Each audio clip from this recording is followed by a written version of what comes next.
Coming up on the Q30 Newscast, the Facilities Workers Union resolves conflict with the university over labor contracts. Some rising sophomores are still left in limbo, not knowing where they'll be living next semester. And Hamden is expecting a raise in property taxes for the 2025-26 fiscal year. Also, Hamden's Board of Education is seeing some cuts following Mayor Garrett's budget proposal last month. All that and more coming up next on the Q30 Newscast.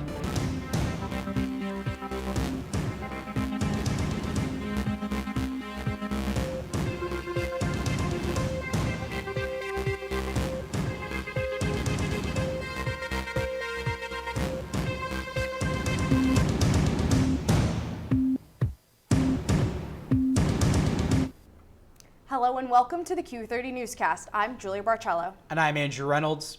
After nearly a year, Quinnipiac Facilities Workers Union was working without a contract. Facility staff began negotiating for a fair contract in November. I spoke with the labor union, custodians, and the university for all the developments. They're the men and women who clean the floors, empty the trash, and make Quinnipiac University a more beautiful place for students to call home. But for the past 8 months, facilities workers at Quinnipiac have been working hard while fighting for a new contract. Now they finally have an agreement. Quinnipiac Vice President for Public Relations John Morgan said in a statement to Q30 News, quote, "We value the many contributions of our facilities and clerical employees and look forward to our continued work together building the university of the future." The new contract includes a 3.5% pay raise this July and a 3% raise each year for the next 4 years. Kevin Boyle, president of the UPSEU, the union that represents the workers, told Q30 News that at first the university was not responsive, but said things started to change mid-February. Most recent meeting, there was a much different approach by the university, much more positive approach by the university. So we're cautiously optimistic that that may be moving in the right direction, but we'll see. Anything can happen. Since November, facilities workers at Quinnipiac had been wearing stickers that read, quote, "Fair contract now." For several months, things like benefits, wage increases, and accessibility to sick days were things they say they weren't getting. The most recent contract ended in June 2024. Boyle said union leaders were working with the university to negotiate for a new contract. Facility staff who wanted their identity protected expressed concerns about what they describe as being overworked and underpaid. Well, sometimes it's hard because, like tonight, we show our people here at night, and they never replace the people they leave, the people they retire sometimes, and it's hard to us working sometimes doing extra job. Some days I want to remember how much I work, but it's hard, really hard sometimes. It's really hard to feel, because exactly you don't do exactly perfect everything. Because you do two jobs, or you do somebody's job, and you do two jobs together, and that's really too much. Regardless, the staff are thankful for their jobs and appreciate the lifestyle it can provide for them. Yeah, I love my job. The work I do. I love the people here. I love my coworkers. I love Quinnipiac a lot because when I started working here, I come into Puerto Rico in 2017, and I started here in 2019. And for me, this job is a lot for me. Now I do a lot of stuff because I got this job, and my family is covered with a lot of stuff, and it's good. I love working here. Well, we need a fair contract. We'll have the full story on Q30TV.com within the coming days. Monday morning, residents in Mountain View had to evacuate because of the odor of natural gas in the area. At 1:51 p.m., students were alerted of the issue, and the Hamden Fire Department was on scene investigating what had happened. Residents were allowed back into their dorms, but there's still no word on an official cause of the odor. Following NLE Choppa's Wake the Giant cancellation, the Student Programming Board, SPB, has found a replacement. Quavo, the 34-year-old rapper and former member of Migos, will be performing. According to an email sent to students, SPB will honor existing tickets. However, are providing students the option to request a refund. We didn't really have to change much in our contract, which made it super easy. With the show being so close, our legal team and our pro staff kind of on the administrative end, made it a very quick process. I think it's still just going to be a really fun day, and students should still be just as excited, even if it's not exactly the show they thought they were going to go see. Nothing else other than the artists has changed. Now, following the recent housing changes for rising sophomores, there are roughly 25 students without guaranteed housing for the upcoming academic year. Sydney Weimer spoke with some of these students for their voice on the situation. It was supposed to be a straightforward housing selection process, but this spring, campus-wide confusions have rising sophomores in distress. According to university officials, 93.4% of the freshman class requested housing for next year, up from 88% in previous years, leading to more demand than expected. To manage the overflow, Quinnipiac announced they have reconfigured rooms in the village to house 7 students instead of 6 by converting some doubles into triples. But that didn't solve everything, as a handful of students are left with no current options. I was very upset. I did have an accommodation for a room with a kitchen, and since I did submit it a little late, I wasn't placed immediately like everyone else was. And I'm still currently on a wait list with about 7 or 8 people in front of me to get housing. So it's kind of just like a waiting game to see where they're going to place me if something opens up. I feel like now it's coming up to finals week and I have a lot of assignments that I really need to get through. And it's just kind of really added to everything else that I need to get done, because now I also need to focus on not only what I need to do for me now, but also where I'm even going to be living next year. Students were told via email on April 15th that not everyone would be able to select a room, but all would eventually be placed as space opens up, most likely due to cancellations throughout the summer. This said, the university did not notify students without placements directly of their situation, letting them find out the harsh news themselves. We should have gotten an email stating that we personally did not have housing and not have to guess and look at the housing portal and be like, oh, we don't have housing. As Quinnipiac continues to battle housing issues, students say they're looking for fewer surprises as well as better transparency in the future. Reporting from the Village, Sydney Weimer, Q30 News. On Tuesday, Quinnipiac University hosted an Asian American and Pacific Islander panel event in CCE 101 from 4 to 6 p.m. Organized by the Asian Student Alliance and the South Asian Society as part of AAPI Heritage Month. The panel honored those voices on campus through rich dialogue and cultural exchange. Attendees engaged in insightful discussions reflecting on the diverse experiences of Asian American and Pacific Islander individuals. We just have to be a little bit smarter and pay attention to the signals and get our allies in order. And I hope that everybody in this room has allies, because they're going to save our lives. More in the School of Communications, there was a media studies job talk where students learned about reception theories and translating skills into the media industry. Apat Lesniak from Yale Media spoke about the strong effects of media and how it influences one's online status. Last night, students in the School of Business had the opportunity to attend an etiquette dinner. During the dinner, students learned a wide range of dining etiquette skills, including the proper placement of place settings, how to consume soup, and make a toast properly. They also received tips on how to dress appropriately, wear a name tag correctly, present a business card, and confidently shake someone's hand. The goal of this dinner was to prepare students to make a good first impression with potential employers. Now, on the road in Hamden, residents have expressed frustration with Mayor Lauren Garrett. The mayor announced increased property taxes across the town. Q30's Evangeline Crossley has more from Town Hall. Hamden is preparing to see an increase in property taxes in the 2025-2026 fiscal year. Now the town is grappling with how to tackle the rise without leaving residents drowning. According to Hamden Mayor Lauren Garrett, that rise is mainly due to property reassessments that occur every 5 years. During assessments last October, homes were valued at up to 55% higher than previously, thanks to the influx of residents over the past few years as people moved out of cities to more suburban areas. Let's take a home that's worth $343,700. That's pretty typical for the Hamden area. Its assessment back in 2023 would have been $155,190, meaning this past tax season, the residents of this home would have owed around $8,630. That same home this past October would be assessed at $240,590, meaning for the 2026 tax season, those residents would owe $10,439. That's around a 20% increase in taxes. Some residents argue that this tax hike wasn't inevitable. Grace Valentin Tedoso, the founder of Hamden Residents Unite, explained, quote, "Instead of exploring options to ease the burden on residents, the administration initially used the process to quietly replenish the town's depleted fund balance, without open public discussion or clear explanation. Only after residents organized, demanded answers, and brought these issues to light did officials begin to adjust their approach," end quote. Now, Mayor Garrett's office has composed 3 possible situations to ease the burden on taxpayers. I've been working with other municipal leaders who are experiencing the same thing in their communities. The Legislative Council now must decide if they would like to enforce the taxes like usual, do a 2 or 4 year phase-in plan, or delay the taxes for another year by using 2023's assessments.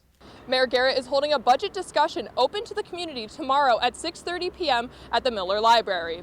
Residents can email their questions ahead of time to Mayor Garrett for discussion at the event. Reporting from Hamden for Q30 News, Evangeline Crossley.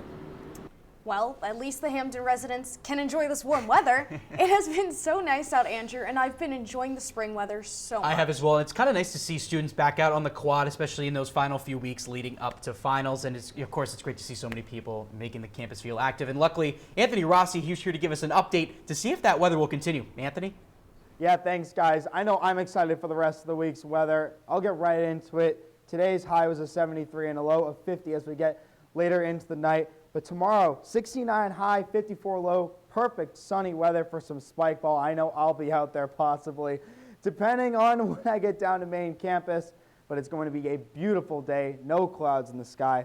Friday, there are going to be a little bit of clouds, 75 high, 56 low, another beautiful day. Play some spike ball, maybe some catch with some friends. But I'll have the rest of the weekend's forecast later on in the newscast and a look around Connecticut. But first, the Q30 newscast has to take our first commercial break of the night. We'll be right back. All right, look at you taking the stairs. Who are you? We're your lungs. We are proud of you for quitting smoking, but you still may be at risk for lung cancer. A routine cancer scan can detect it early when it's more curable. Good to know. Well, I gotta go somewhere. So do we. Listen to your lungs. Get a routine screening that could save your life. Talk to your doctor and learn more at savedbythescan.org. Multiple studies have shown that marijuana can slow both driver reaction and response time, which can be really dangerous. He's here. He's here. Wait. What? I can't drive. Why? My. Oh.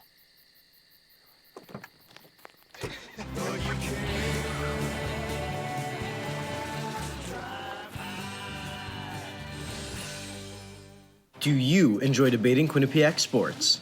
That's all flash, no catch. She didn't net it in the back of the net. That's not even a goal. What are you doing pulling out rhymes? Brady, that's like a crossover with a missed layup. All right. Bobcat Breakdown is the place for you, with debate, analysis, and so much more. Matej Marinov. He is good, but oh man, is he bad. And that team is amazing. How do you not put fish on women's volley? Tune in to Bobcat Breakdown every Tuesday night at 9:30 p.m. on Q30TV.com/watch. Now, more in Hamden, the public schools are rumored to get flat funded and forced to make cuts in the district as a result. Cuts may include positions and change varsity sports schedules. Miranda Pachordi has all the details. The Hamden Board of Education was excited to hear that they might be getting their fully requested budget for next school year. But rumors about the Hamden Legislative Council's plans might hinder all this. At the Hamden budget meeting on March 17th, Mayor Lauren Garrett proposed a 3.4% increase in funds for Hamden Public Schools, bringing the total to $101.16 million. This was the entirety of what was requested by Superintendent of Schools Gary Highsmith and the Board of Education. Even with the mayor on board, the Hamden Legislative Council is rumored to be flat funding the district, only giving them $97.89 million. This is the same amount of money that was allocated to them this school year. If that is the case, Highsmith said that Hamden schools would need to cut a minimum of 40 staff positions. According to Melissa Kaplan, the chair of the Hamden Board of Education, a majority of the positions that could get cut are currently filled. Not only would it affect education, but also sports programs in the district. Varsity sports teams would have to start games mid-afternoon in order to not give custodial staff overtime pay. This would create little to no time for junior varsity or freshman sports. This could also affect areas such as fewer school bus routes, special education support, and curriculum tools. And this is not a new issue either. In a letter to the Hamden Legislative Council, Kaplan said, quote, "The Board of Education budget has been underfunded ever since I was elected to the Board of Education 8 years ago. Every year we do our best to do more with less. However, after years of cutting programs and jobs, we are at the point of recognizing that we will be doing less with less," end quote. The Hamden Legislative Council must approve a final budget by May 17th in order for it to go into effect on July 1st. Reporting from Mount Carmel Ave for Q30 News, Miranda Patorti. Now, let that expletive go. An event held by the Recreation and Wellness Center on Monday, students had the chance to practice mindfulness. They did exercises like writing what is bothering them down on a piece of paper and then talking about it. Quinnipiac Coding Club's hackathon is scheduled for this Saturday, April 26th from 9 a.m. to 5 p.m. School of Engineering students are invited to form organized teams to address a specific theme and challenge. Competitors will present their projects to a panel of judges, which includes professors and staff, and as well as registration is required in advance. Now, in the bigger world, there has been a lot of movement in the Capitol, from leaked group chats to banning food dyes. Yeah, Nick Boyd is here in studio with everything related to politics. Thanks, guys. Even with Easter this weekend, the news in and around Washington did not take a break. So let's get into it. Secretary of Defense Pete Hegseth is under fire once again after reports revealed he shared sensitive attack plan details in a second personal signal chat with his wife and brother this time. At the White House's Easter event on Monday, he dismissed the reports as a smear campaign, but he didn't specifically deny them. NPR reported on Monday that a source within the DoD revealed that the White House is looking to potentially replace Hegseth amid growing turmoil. 4 high-ranking DoD officials have resigned this month, citing infighting within the department. Continuing on with the executive branch, President Donald Trump has ramped up his critical attacks against Federal Reserve Chair Jerome Powell. Trump called Powell a, quote, "major loser" on Truth Social Monday. He wants Powell to immediately lower interest rates, claiming that doing so will prevent an economic slowdown. And he seems to be upset with Powell's criticism of his tariffs. Powell said last week that tariffs could increase inflation and hurt American economic growth. His concerns stem from the volatile market situation in the wake of Trump's tariff announcement. Moving on to health news, Robert F. Kennedy Jr. announced that his department will be banning 8 artificial food dyes by 2026.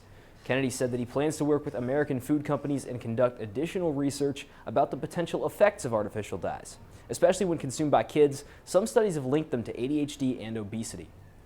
Kennedy said he plans to authorize 4 natural dyes within the next few weeks. This was already something that was in motion even before Trump took office. Under the Biden administration, the FDA mandated a ban on red dye number 3. Kennedy is keeping that ban in place, but he wants to speed it up and correlate it with his 7 new bans. And that's what happened in Washington this week. Back to you guys at the desk.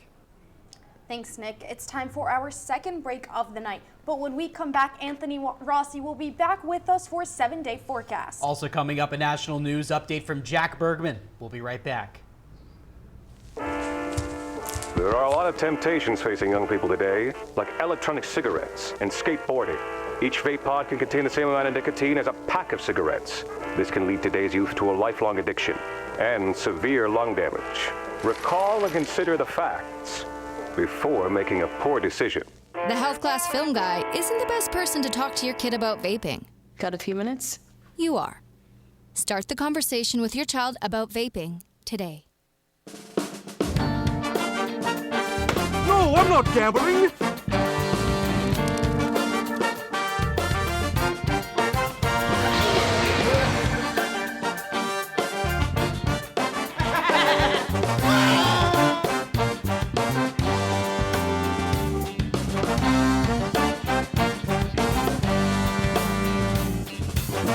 Live from the Piazza, it's Quinnipiac tonight!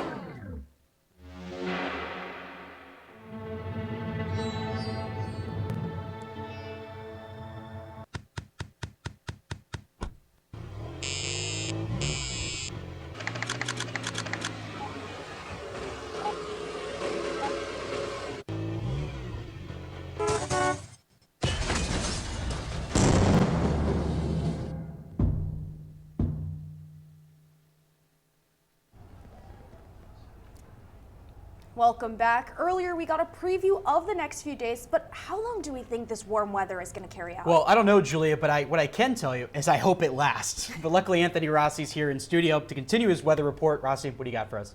Yeah, thanks, guys. I mean, I was looking forward to the warm weather this weekend, but sadly, it is going to be very rainy on Saturday. Maybe rainouts of some graduation photos. Hopefully, you guys get those rescheduled if you do have graduation photos this weekend. But on Sunday, Monday, Tuesday, hopefully throughout the rest of next week, the lighting will be a lot better. High of 71 on Monday and a high of 74 on Tuesday. A little bit warmer in the night, too, as the transition into summer comes around. I know spring just arrived, but summer is right around the corner. As now we'll take a look around Connecticut, going from the shore to inland. It is a bright, sunny day for every single shore kind of area, kind of city around there. New Haven, a high of 66, so a little bit cooler, but it's going to be a great day around Connecticut. And as we get more inland, Hartford and Torrington, they have a little bit of clouds, but the sun should stay. Definitely get out on the quad if you're a Quinnipiac student. You definitely want to soak in the warm weather while you can. Send it back to you guys at the desk, Julie and Andrew. And what's your favorite activity to do on the quad during a sunny day? Anthony, I think one of my favorite things is I've just been getting work done outside, which has been really nice. I also like the outdoor fitness classes. I love those. Those are so much fun. I do like to go, I always enjoy going to the food trucks, and it's kind of nice to, have some warmer weather and not have to sit in the freezing cold while waiting 30 minutes for pizza. Of course, as you do. I know. Like every Wednesday. I love my food trucks. Every Wednesday as well. But anyways, switching gears to across the country, as Catholics await a new pope to be chosen following Pope Francis's passing. Yeah, with more, Jack Bergman is here in studio to break it all down for us. Jack? Thanks, guys. There's a lot of national news this week, so let's get right into it. Pope Francis passed away from a stroke and heart failure on Easter Monday. The 88-year-old passed away the morning after the holiest day in the Christian year. Despite his poor health, Pope Francis was seen in public at the Vatican during Holy Week. This included an Easter Sunday appearance at St. Peter's Basilica in Rome. Francis gave the traditional Easter blessing from the balcony of St. Peter's and rode the Pope-mobile through the crowds gathered at the square. He stopped several times to bless babies handed to him. Until a new pope is chosen, Farrell acts as the head of the Vatican. Now moving into our nation, a plane caught fire at Orlando International Airport on Monday. A Delta Airlines airplane caught fire before it was supposed to take off, and the engine fire broke out late Monday morning while the plane was at the ramp before a scheduled departure for a flight to Atlanta. The Airbus A333 aircraft was forced to evacuate 282 customers, 10 flight attendants, and 2 pilots. According to Delta, there were no reports of any injuries during the fire on the plane at Orlando International Airport. The recent high occurrence of aviation disasters and close calls sparks fear about air travel for the future. In other news, hip-hop producer Sean Diddy Combs seeks a 2-month delay of his trial originally set for May 5th. Attorneys for Combs asked a federal judge in New York on Wednesday to delay his May 5th sex trafficking trial by 2 months so they can better prepare a defense. The lawyer said in a letter to Judge Arun Subramanian that prosecutors have been slow to turn over some potential evidence for review, making it difficult to be ready in 3 weeks. Prosecutors opposed the request, the lawyer said. Subramanian said, quote, pending the conference, both sides should proceed as if the early May trial remains in place, end quote. Combs has been held without bail since his September arrest, and he has pleaded not guilty to multiple crimes that prosecutors say occurred over a 2-decade period. That's it for national news this week. Back to you guys at the desk. It's time for our last break of the night, but when we come back, Patrick Walsh informs us on all the news going on around Quinnipiac athletics. Also coming up, how students on campus are honoring Earth Day and its promise to our planet. We'll be right back. Guys, we had to make a commercial for #that right now. What do? How long do we have? We only had 2 months to do this. We could explain that it's a pop culture news show that covers everything from movies, music, and video games. Yeah, and we can also talk about how there's pre-recorded segments that vary from reviews to in-depth discussions. We should also mention that it broadcasts live every Monday at 7 p.m. on Q30TV.com/watch. I think that covers everything. Did you guys get that down? Have you ever helped a fellow veteran? Is course. Yes. Have you ever asked for help yourself? It's always tough, right? I always feel like I can solve my own problems, but eventually, you just can't deal with it on your own. And you start to question, maybe people would be better off without me. When you realize that you're not alone, once you take that first step, there's so much support.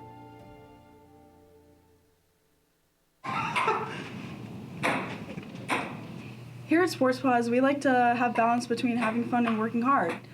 Sometimes that competition we cover gets into our producing.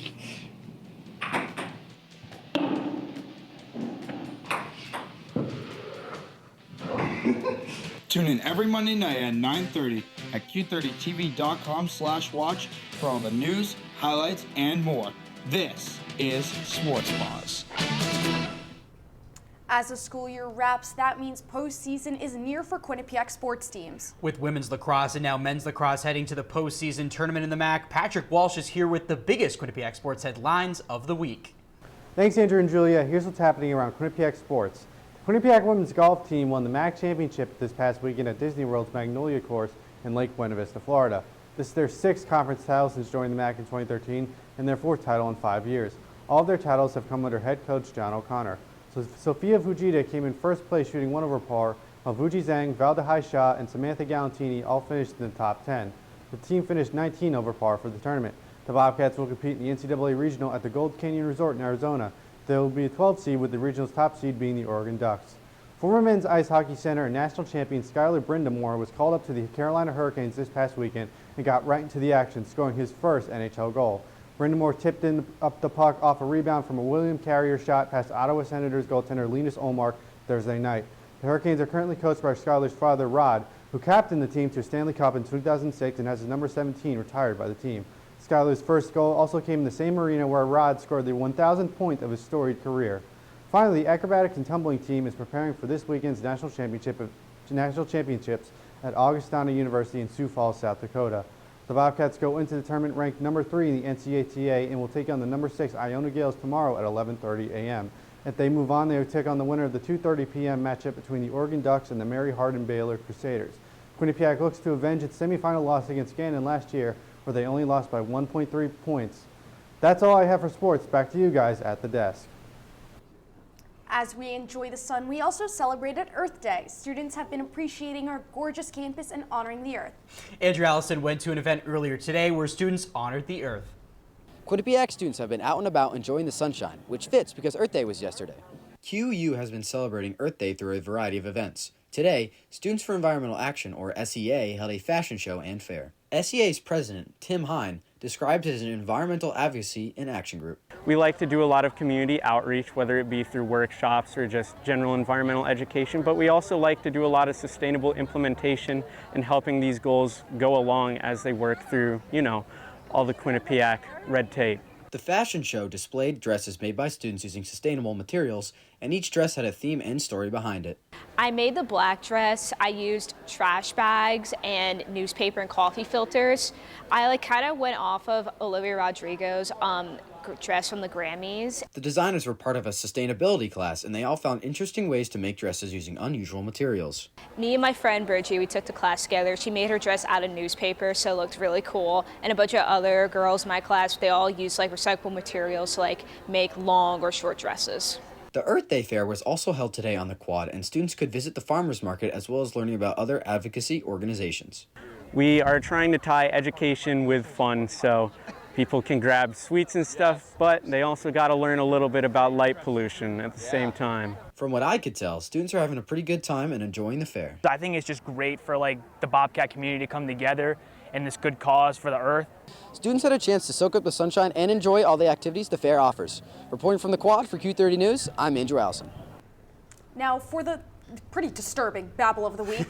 4 men, including 2 19-year-old Belgian teenagers, smuggled thousands of live queen ants packed in syringes and test tubes to Lake Naishava in Kenya. Yeah, the packing was designed to keep the insects alive, according to the Kenya Wildlife Service. They were going to be sold in exotic pet markets in Europe and Asia. The smugglers claimed they had been collecting the ants for fun. The two teenagers pleaded guilty in court this past week. The other two men, one from Kenya and one from Vietnam, were also charged in a separate case with illegally collecting ants and dealing in live wildlife species. The two also pleaded guilty and are awaiting sentencing. Now, as the Q30 newscast wraps up, we have a few final words to say. You know, while this is not necessarily an official goodbye to Q30, this will be my final time on the Q30 newscast, and I wanted to end it just as it pretty much started, next to one of my best friends and news partner in crime, Julia Barcello. My start in news was not very conventional. I joined the station and focused on the sports department in the fall of 2022, eager to be involved during a Monday Sports Pause show. Sports director at the time, Ethan Logue, asked if anyone would be able to anchor the Q30 newscast. Quite honestly, I had no idea there was a newscast on Q30, but I'm glad that I learned that because after nobody responded in that moment, I impulsively said that I could. While I had never had a conversation with any producer on the newscast staff at the time, I took a risk, and quite honestly, I was a risk going on desk, as no producer had ever heard of me before on the newscast staff. Now, after the first time running the news desk with Keith Savage, I kept coming back, and then I applied to become a producer my freshman year because I wanted to make content, after all. That was my passion. After a fun half year of producing primarily sports content on the news side, I continued my work as an EP along Julia last year. I was lucky enough to I went through a lot of challenges for me personally, and those we faced as staff throughout the year, and I can truly say we made newscast better. While I found that my passion lies in sports rather than news, the connections I have made working in the news department and my time as a news producer are something I will take with me when I walk in three weeks from now with my 2 bachelor's degrees. Thank you to all the producers who I have worked with. I would name you all, but that'll take a little too much time. But I do want to specifically thank Vanessa Blasi, Katie Cohen, and Olivia Cattell, who allowed me to grow so fast with my first semester in newscast, as well as Connor Core and Julia Barcello, who helped continue the amazing work those 3 left when we inherited the news department last school year. These past few years working on the Q30 newscast have been phenomenal, and there is no other way I would want to close it out. I've had a passion for journalism since I was 8 years old. While I was in front of the camera in my elementary school morning show, my teacher, Mrs. Swenson, told my parents I was born for the camera. And well, here I am as the news director. 3 years ago, I stepped into the media suite as a freshman, knowing this is where I wanted to be. Since then, I've spent almost 160 Wednesdays alone in this room, whether that was producing, reporting, or anchoring. Q30 has given me more than I could ever ask for. A special thank you to Katie Cohen, Olivia Cattell, and Vanessa Blasi for all your support these past few years. Q30 has helped my passion for journalism grow. It has kept me going on numerous occasions. I knew I had a responsibility, and I kept going. From giving me better skills to be a journalist, to giving me some of my best friends, especially the guy sitting next to me now. Andrew was one of my first close friends here and has been ever since. Being co-associate and executive producers for the show, he pushed me out of my shell, even covering sports twice. And Connor Core, thank you for helping me become a better journalist every day. You quickly became one of my close friends. Connor and Andrew, I'll miss working with you both, and I actually mean that. To all the producers, you're going to do great things. Andrew Allison, I can't wait to watch you grow as an executive producer. And Evangeline Crossley, thank you for everything you've done to help me over the past few years. I knew the second I'd met you, I'd be able to rely on you to get anything done and done well. I'm very proud of you both. And Sydney Weimer, my best friend, while I'll be leaving with you next year, I'll miss working with you. You've been by my side through it all, from freshman year to now. I could not have done it without you. And finally, thank you for supporting me through this ride. And thank you to my parents and my family for listening to me rant at about 11:30 at night about how something went wrong in the control room, even if you had no clue what I was talking about, or if it was the next day and I was debriefing the night with you. I love you guys so much, and I couldn't have done it without you. And to everyone sticking around, my biggest piece of advice is to get comfortable being uncomfortable. Try everything and stay confident. You will be successful. Now, I could talk about this forever, but with that, for one last time, I'm Julia Barcello alongside Andrew Reynolds. Good night, Bobcats.